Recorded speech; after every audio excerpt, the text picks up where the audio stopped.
This executive order is for allowing people who are complaining about your tariffs to be permanently labeled as whiny, retarded, sad little bitches. Hold it. This is a good one. Is everybody listening? If you invested $1 million in the NASDAQ on the 18th of February, that would have been worth just a little over $744,000 by the 7th of February, dropping 25%. And had you invested that same $1 million in the crypto market on the 16th of December, your portfolio would be down 38% by the same day. Now, every multimillionaire knows that massive crashes like this in the crypto, in the stock market, open the doors for massive opportunities. And after Trump's tariff rollout, the S&P 500 clocked its third straight loss with the highest trading volume in 18 years. And a false social media rumor of a tariff pause triggered intraday gains of about 10% for the NASDAQ. And that was quickly crushed by a White House denial, causing a reversal back to the downside. And so Treasury Secretary Bessent says the talks about tariffs could stretch until June, and recession fears remain as the 10-year yield rallies back above 4.25%. And so investors are now shifting their attention to the CPI data coming later this week. And so baby boomers who invested in the stock market at the virtual peak, well, their portfolios are being wiped out right in front of their eyes. Even millennials, even Gen Z that invested in the stock market late, this pullback brought the NASDAQ back to the high of November of 2021. And so everyone wants to know, will we see a rebound off of these levels and a new high for the stock market leading into the end of this year? Or will the next bounce for the stock market be a failed dead cat bounce for a continuation to the downside? And how will this affect the crypto market? Because not only has the stock market been getting obliterated, but the crypto market this year alone has been getting wiped out. So if you're the type of person that has a tough time with dealing with volatility in risky assets like stocks or crypto, then listen to what Warren Buffett said right here. A lot of investors are told, retail investors are told, that they should have a certain percent of their portfolio in bonds. Maybe they're told 60-40, maybe they're told 70-30 stocks to bonds.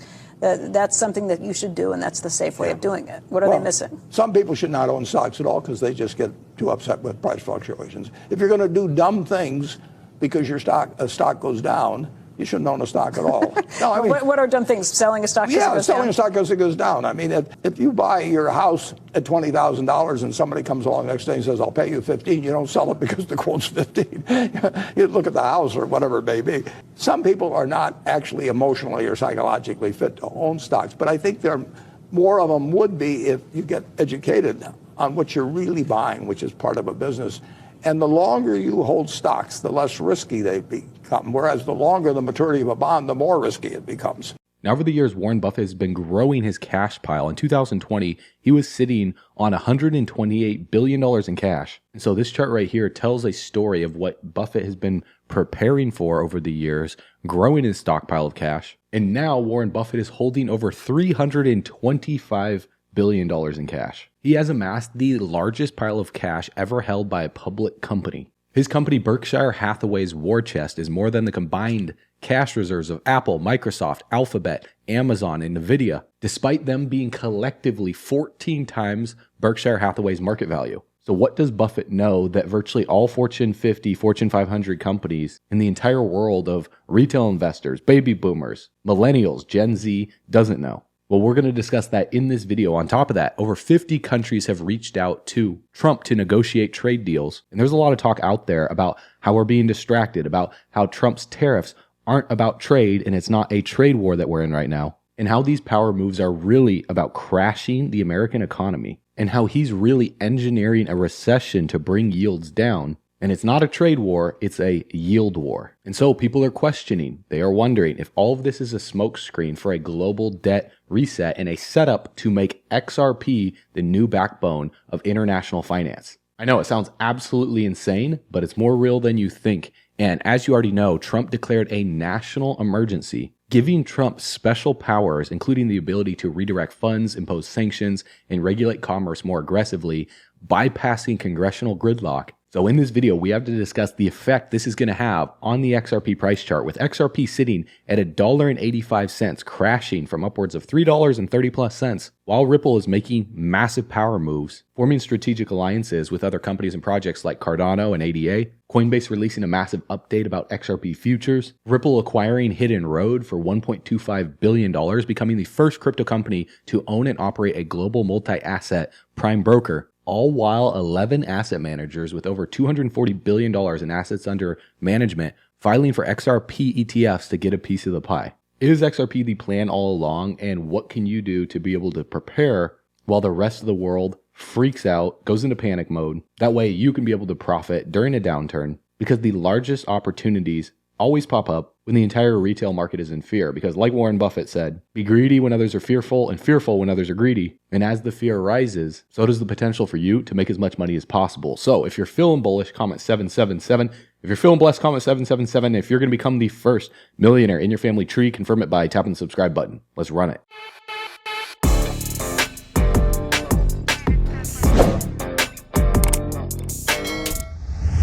All right, bull runners, welcome back to the channel. So we have a jam-packed video for you guys today. First, I want to let you know that we dropped the Altcoin Secrets Guidebook. We had hundreds of people rush to get it yesterday because it's free, it's easy to read, and even though this was written in 2024, the secrets that are taught in this book are still applicable today. So it wasn't the right time to launch it because Altcoin Pro University wasn't ready, but now that Altcoin Pro University is ready, you guys can get the book for free. You just click the link in the description below. It'll take you less than 5 seconds. Click the button on the page that says, yes, give me instant access. Simply enter in your best email address so we know where to send the book. And it's going to take you to a page that looks like this. You'll be able to watch the video to learn how you can get access to our research team, and also 100 plus expert curated classes. That way you can master the crypto market, know how to secure your funds through our ironclad crypto security strategy, understand how to capitalize on DeFi yields to make money during a downturn. Because a lot of people think you can only make money while the markets are going up, but our research team has discovered the best strategies to make money while the market goes down through DeFi yields, through our endless airdrop strategy, and also with it being tax season right now, you guys want to go through the crypto tax mastery as well too. We have a certified CPA tax planning team that will teach you guys how to use the world's #1 tax software. On top of that, live weekly calls, daily market updates, and our global community that you can connect with, chat, and network with like-minded investors from around the world. And don't just take my word for it. Check out some of the reviews on trustpilot.com. You guys can see we got about 40 reviews, 4.6 out of 5 stars. So check it out. The link will be in the description below. I know you guys are going to absolutely love it. And I would love to see your feedback as well too. Drop a comment below, or feel free to leave us a review on trustpilot.com if you get value out of the book. Now, in this video, we have a lot to unpackage because Trump has been planning this for a long time. He didn't just wake up one day and decide it's a good idea to start tariffing other countries. He's been thinking this way for the past few decades. Listen to this. I couldn't believe this last auto deal as an example. Here we are, we're sitting there. It's restricted in Japan. Everything's restricted, restricted, restricted. We're sitting, they can't come in. And all of a sudden, this country falls. We do the old fold now. I've never seen it. That isn't the way the press reported it. Well, no. The press reported it that we had a deal. And then all of a sudden it turned out that the deal turned out that it was not a good deal for us. And we had all the cards. I mean, it's not like we didn't have the cards. It's like, keep your cars out of here until you open up. That's all. Keep your cars out. And then the first hour was like, oh, we made this wonderful deal. After about 15 seconds after that, people realized we got duped. I just don't understand it. What's wrong with us? I mean, I guess they said, well, this would hurt American car dealers. You know, what's wrong with us? I don't know. They're afraid politically to make a little bit of a tough stand. That wasn't even a tough one. That was a no-brainer. You would have had the Japanese cars out for 19 and a half seconds, and you would have won every single point. It's the most incredible failure in negotiation that I've seen. But it happens all the time. I just don't understand it. So I would take a much harder stand. I'd take a much more difficult stand, I would say. Make a couple of enemies. I think I'd make a lot of friends, ultimately. If the United States government took a firmer stand with foreign countries, would we be better off, or are we so much now a part of the nation of the community of nations that we can't really afford to offend anybody? I think we'd be better off, and I think we'd be far more respected. I think the Japanese would respect us far more than they do. I don't think they have any respect for us, and they shouldn't have any respect for us because we are idiots when it comes to what's happening. I mean, look at dealing with Japan. I mean, just take a look at what's going on. I mean, they make hundreds of billions of dollars a year, and we lose money in deficits, and nothing happens. And they say, no, the Japanese are learning, and they're starting to open up. In the meantime, every second goes by, we're losing. I just think that people would have far greater respect for this country if we took a much tougher stand. It's really quite pathetic. And so you guys are going to see a lot of things out there like breaking news headlines. Oil just crashed under $60 for the first time in 4 years. Trump's tariff tantrum is now dragging down global demand, gutting prices, sending shockwaves through the entire markets. But yeah, it's hilarious because people like this complain when gas is too high at the pump. Now oil drops, meaning the cheaper prices at the pump, and yet people are still going to complain. And if we go to tradingeconomics.com, you guys can see in 2022, the price of gasoline was $3.97 per gallon. And right now it's about $1.99 per gallon. So what do you want? Higher prices or lower prices? It's the same thing for the crypto market. The smartest investors in the world want prices to come lower so they can get better deals on their favorite altcoins. Because if altcoins are at all-time highs, and that's the only time that you're excited to buy, that's how you're going to stay poor forever. Because just use some common sense here, because common sense isn't so common anymore. Where did people make the most money investing in the stock market? Was it people who bought all the way up here at the top of the dot-com bubble boom by February of 2000 when the NASDAQ was upwards of 4,000? Or was it the people who were buying during these dips right here, like in 1988, when the NASDAQ was at 947, or buying this dip right here by March of 2000 before the markets rallied over 343%. Also, it was the people who were buying all the way down here at the bottom in 2002 when the markets bottomed out before recovering since then and bringing us to where we are today. So the real question is this pullback in the stock market similar to one of these pullbacks we went through in 1998 before the market rocketed to the upside for a blow off top and then the crash happened? Or is this pullback the start of something much bigger, setting us up for one of the largest bull traps in history to get people to buy back into the market, thinking it's going to make a recovery, similar to what happened right here by September of 2000, before the stock market plummeted to the downside and dropped over 83% from the peak, completely wiping out not just baby boomers, but everybody who bought in based on the fear of missing out in March of 2000. And how will this affect the crypto market? Because stocks and crypto are definitely correlated because they're risk-on assets. And crypto arguably is affected even more just based on facts, because if we look at the percentage of pullback, crypto was down 37% by the 7th of April yesterday. And this is unusual because yesterday, politician Marjorie Taylor Greene said that people panicking over tariffs are losers and failures. Today, she disclosed over a dozen stock purchases, purchasing hundreds of thousands of numerous stocks. So she bought when the market was deeply red, buying stocks like Amazon, Dell, JP Morgan, Nike, UPS, and a wide variety of other stocks. So does she know something that retail doesn't know, or is she making the biggest mistake of her life, investing near the top? Now, you guys obviously know during a bear market, like what we went through from March of 2000 until October of 2002 for 2 years, it didn't just go straight down. There were recoveries along the way where you could have made money in the market. For example, this recovery right here lasted 98 days where the market actually bounced 39% to the upside over the course of 3 months. And some other recoveries right here, like this one was 31% over 34 days. Then from the 2nd of April of 2001 until the 21st of May for about 49 days, the markets bounced 51%. Then from the 17th of September of 2001 until roughly the 10th of December for 84 days, the markets bounced another 57%. So if you know how to catch the markets when they make these recovery rallies during a bear market, it can actually be very profitable for you in the short term. Or if you're more of a macro market investor, then waiting a few years to be able to accumulate the bottom and then holding for a few years while the markets make a recovery on out of there was a really good retirement plan if you were financially endowed enough to have enough money to buy in September of 2002. Whereas most millennials were just too young. They were still in high school or junior high, have no money in their bank account to buy the stock market. So in my videos, I've talked about how it's too late for millennials and Gen Z to buy the stock market because we are on the verge of a very big crash. And even if the markets push to a new all-time high, I am expecting much deeper sell-offs to the downside, regardless of whatever Trump does, because he has been positioned as the next recession president. And his tariff moves are very bold because his goal is to get the Federal Reserve to drop interest rates and start quantitative easing again, adding to their balance sheet, because he said it himself that no one gets rich while rates are high. And in my video 3 days ago, I talked about how it's a setup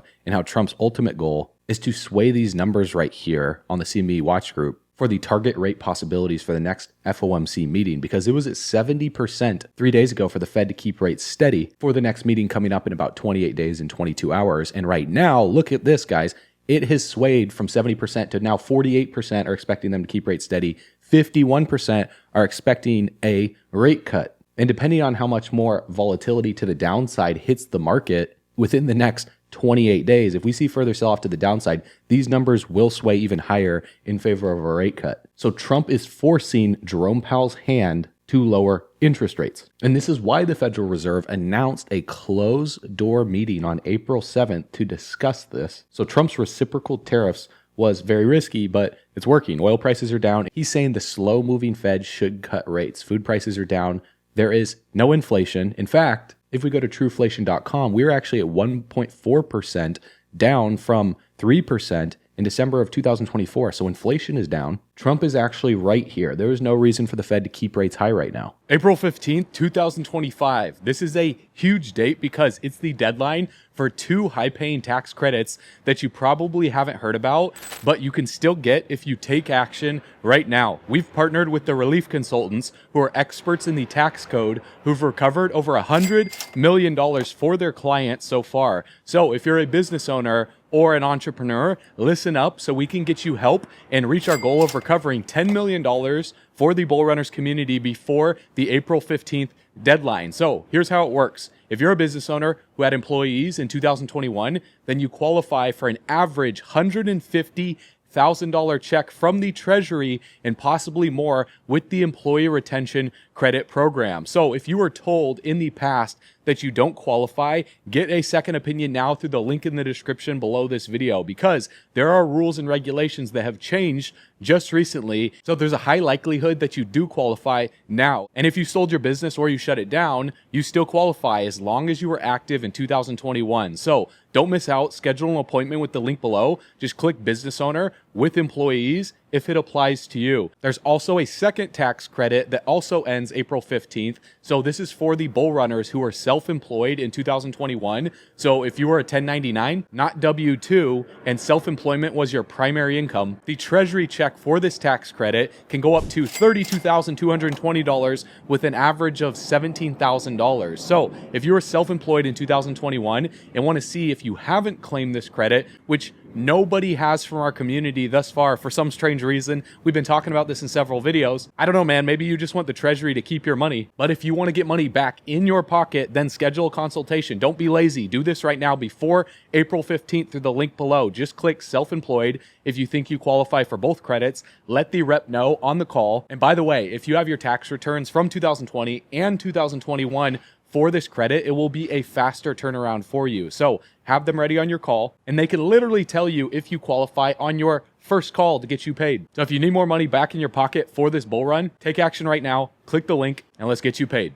And the long time abused USA is bringing in billions of dollars a week from these other countries on these tariffs that are already in place. Even though China is escalating the trade war by raising their tariffs even more, Trump is saying they've made enough for decades, taking advantage of the good old USA. Our past leaders are to blame for allowing this and so much else to happen to our country. Make America great again. Now, I don't agree with everything Trump says, but this one he is spot on, because most people want to blame him for the problems in the USA, but they don't realize that every single previous administration allowed the U.S. national debt to get to the point that it is today at almost $37 trillion. And the U.S. federal spending at $7 trillion, whereas the U.S. federal tax revenue at $5 trillion leaves a $2 trillion federal budget deficit that needs to make up for. So they're not bringing in enough money to pay the interest on the debt, because the Treasury has over $7 trillion in debt to refinance in 2025 alone. And so if the Fed keeps interest rates high, it just means that the government is going to have to pay out more while bond yields are high. And because they're not bringing enough money in from the IRS and from taxes,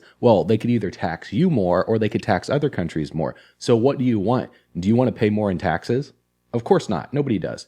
Would you rather have other countries pay more that have been abusing the USA for a while, even though in the short term it creates volatility in your portfolio? Of course you would, if you think long term. Now, if you think short term and you're paper hands and you're the type of person that, like Warren Buffett says, that sells just because something's down in the short term, then maybe you shouldn't be in these markets at all. But if you can think long term here because you know the future of the technology behind what you hold, then you, my friend, are going to be very successful long term. And watch what happens over the next few months, because over 50 countries have reached out to Trump to negotiate deals. So the countries that move first and that move fast are going to get the best deals. The ones that move last are going to be screwed. I got a report from the USTR last night that more than 50 countries have reached out to the president to begin a negotiation. But they're doing that because they understand that they bear a lot of the tariff. And so I don't think that you're going to see a big effect on the consumer in the U.S. because I do think that the reason why we have a persistent long-run trade deficit is these people have very inelastic supply. They've been dumping goods into the country in order to create jobs, say, in China. And so the reciprocal tariffs on these other countries aren't bad. The challenge here is when you allow other countries to take advantage of you for so long, they call it a good business deal. And then when you try and even the playing field, or even to half of a degree, because you guys could see the reciprocal tariffs, are somewhat half of what these other countries had on us, those countries then try and blame you and retaliate. So the irony here is hilarious. But this brings up a wild theory posted by All Things XRP. I'm curious on your guys' thoughts here about how this is a smoke screen for a global debt reset to set up and make XRP the new backbone of the international financial system. So it sounds insane, but he's saying it's more real than you think. So let's dive into this. And what the shadow agenda is here that has to deal with the Mar-a-Lago Accord. Buried in policy circles is a plan that proposes swapping U.S. debt for 100-year bonds, devaluing the dollar, triggering controlled inflation, and it's not economic policy, it's a soft reset. Many are calling it a smoking gun, where all eyes and attention are on tariffs, but this is really leverage for debt swaps. So here's the theory. Tariffs aren't about China or other countries. They're about U.S. creditors. Think Japan, think China, think the European Union central banks holding $3.8 trillion in treasuries, using tariffs as pressure to force them into new debt terms, then flip the system. Now, what does that mean? Well, this is where XRP enters the chat. The U.S. is prepping for a global monetary reshuffle. It's going to need a neutral bridge currency, instant liquidity globally, something post-dollar collapse but not hostile to other countries. So in other words, XRP, leading people to wonder if this was planned all along. So imagine this: weaken the dollar via tariffs, create inflation to devalue debt, force a global liquidity crisis, offer a solution using RippleNet plus XRP as the bridge, debt gets restructured, cross-border payments get digitized, XRP becomes the rails. And what's interesting about this is XRP was designed for this moment. Don't forget that Ripple has already partnered with 300 plus banks. A lot of those are central banks that Brad Garlinghouse disclosed. XRP's on-demand liquidity solves the exact problem a collapsing fiat system creates. The court wins are clearing the path with the Ripple versus SEC lawsuit. So what if XRP was never meant to compete with Bitcoin, but to completely take over SWIFT? And Trump's pro-crypto lean since he was inaugurated and discussed the strategic Bitcoin stockpile, a crypto reserve for ADA, XRP, and Solana is no coincidence here, guys. His 2024 campaign literally promised to make America a crypto leader and the crypto capital of the world. He's not a blockchain purist. He doesn't really know anything about blockchain. In fact, his Trump meme coin that crashed and burned, he didn't even know what he was doing. Developers created that for him. What he is he's a deal maker. So love it or hate it, if XRP's utility helps solve a global debt reset as a win, then that's a deal he'd absolutely take because he's known for making bold moves. Because Wall Street is already spooked. On April 3rd, the markets panicked. The S&P dropped 5%. And since then, you guys saw at the beginning of this video how much it's dropped. Bond volatility spiked. Dollar weakness accelerated. Since January 13th of this year, the DXY, the US dollar currency index, dropped about 8%. So it's going to take time for the reshuffling to occur because a global reserve currency roughly takes on average about 80 to 100 years to shift from a leading world power to another world power. And the US dollar is around year 80. So it's no coincidence that blockchain is becoming the topic of conversation in the news, why Doge, the Department of Government Efficiency, which is the same name as Dogecoin, was created to uncover corruption in the government, and smart money is looking for off-ramps from the fiat system. Is XRP that off-ramp? So rather than just writing this off as a crazy conspiracy theory, we all need to think much bigger here. This isn't just about crypto here. This is about ending the petrodollar era, resetting global debt, establishing neutral financial infrastructure, eroding fiat trust just enough to make digital rails inevitable, planting seeds of the unconscious of the masses through the Department of Government Efficiency that we can't trust the government because of how much federal spending there is, of how big the deficit is, of how much money the Department of Government Efficiency has uncovered of fraud. And what could be the solution? Well, how about a ledger that tracks and records every single transaction in real time, like the XRP ledger? So what if XRP was always the end game? Crazy, right? But But it was also crazy to believe that in 1971, the dollar was going to be removed from the gold standard and quantitative easing was going to send us to nearly $37 trillion in debt. So this is about XRP replacing the US plumbing, the pipes, not the store, even regardless of short-term volatility. Because if we look at the price chart for XRP right now, sitting at $1.82, well, if we look at these indicators right here on the weekly chart compared back to what happened between May of 2017 to December of 2017, we can see some confluence here. For example, when XRP broke out from multi-years being below 50 cents to $2.87, we can see that the relative strength index went upwards of 91 in overbought conditions. Now go all the way back here to the 15th of May of 2017 when XRP rocketed upwards of 40 cents. After being at just a couple pennies since 2014 to 2017 for 3 years, similar to what we went through during the entire SEC lawsuit, look at where the relative strength index was. It was at 92. And so during this entire consolidation phase for XRP, we saw the relative strength index come all the way down here and stay above 50 before the next breakout took place on the 11th of December. So look at the right-hand side of the screen. This is giving the RSI enough time to come down here and reset. It's at 47 right now, so it is below 50. But in my opinion, long term, this is actually a really good thing for XRP, and this is what they want.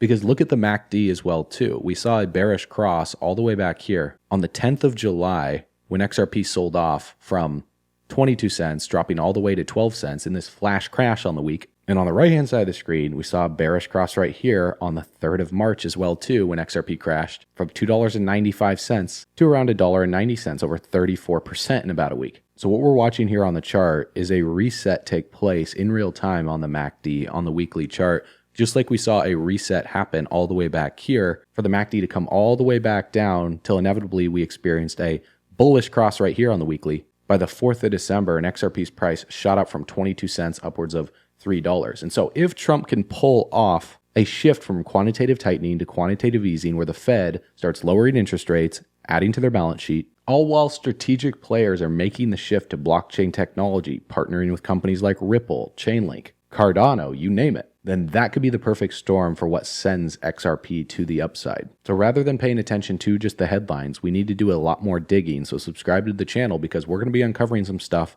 over the next few weeks for you that's going to give you a glimpse into the future of finance. For example, Ripple's president, Monica Long, did this interview right here talking about acquiring Hidden Road in a $1.25 billion deal. What does this add to the Ripple business?